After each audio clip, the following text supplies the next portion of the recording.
In 1993, 50% of parents spanked their children, but in 2017, only 35% of parents did. Although this percentage rate has gotten lower over the past few years, we still need to do everything in our power to make sure that it gets as low as possible. Hopefully after this speech, you will be persuaded to think differently on spanking children and fully realize and understand why it's bad and not okay. Today we'll be speaking a lot about different facts and statistics from professional researchers on why spanking your children is bad. On the Harvard Graduate School of Education website, last updated on April 13th, 2021, there's an article titled "The Effect of Spanking on the Brain." And in this article, a researcher stated that spanking has a similar response to a children's brain as sexual abuse does. Also from this same article, it stated that school-age kids and also some adults that have been spanked are more likely to develop anxiety and depression. On the CNN website, last updated on June 28th, 2021, a researcher named Elizabeth Gershoff said that spanking results into external problem behaviors, such as increased aggression, antisocial behavior, and also disruptive behavior in school.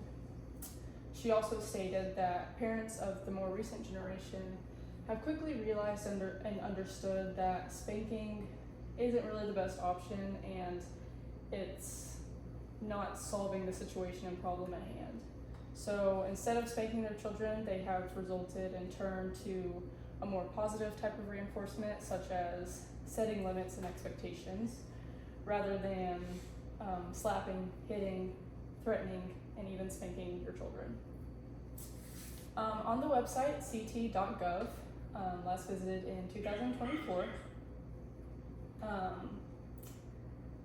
it talked about how the American Academy of Pediatrics wants parents to avoid spanking.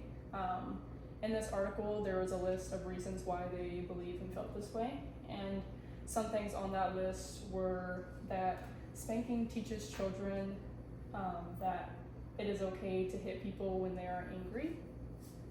It says that spanking can physically harm children. And lastly, rather than teaching these children to change their behavior, spanking makes kids more fearful of their parents and teaches them to avoid getting caught, rather than just understanding why what they are doing is bad and not okay. As you can see here, these are a bunch of different statistics on different ways that parents punish their children from ages 19 months to 35 months.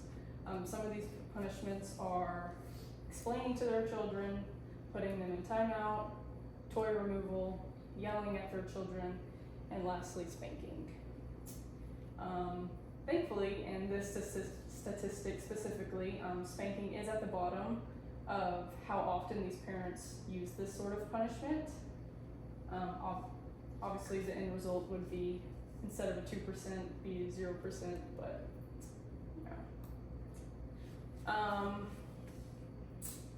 I can somewhat understand why parents still believe that it is okay and it's right to spank their kids in certain situations. Me personally, I believe that a lot of parents that do think this way were spanked when they were children and it worked on them, but that doesn't necessarily mean that it's going to work on their children. Every child responds to punishment and discipline in different ways. So that doesn't necessarily, just because it works on one kid doesn't necessarily mean it's going to work on another. Today we have spoken a lot about different statistics and facts on why spanking is just not the answer. So now all that we can do is strive to make that 35% spanking rate go down to a 0% rate.